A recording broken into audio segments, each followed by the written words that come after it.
In this video, I want to have a look at the hypotenuse and what it is. So the hypotenuse is always the longest side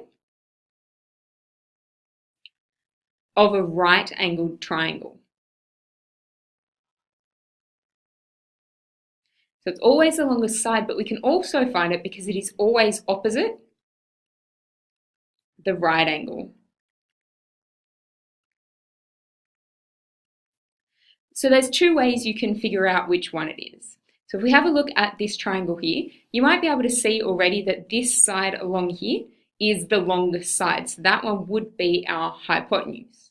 But you can also see that it's opposite our right angle. So this one along here.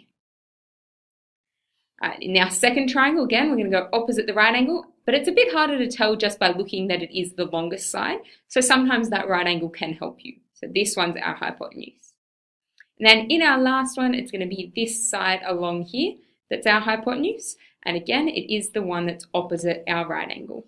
So when we want to talk about the hypotenuse, we want to give it a name in our triangle. And there's a couple of different ways that we can do that. It depends how your triangle is labeled. So in this triangle, our hypotenuse is this side along here. Again, it's opposite that right angle. So it's this one here.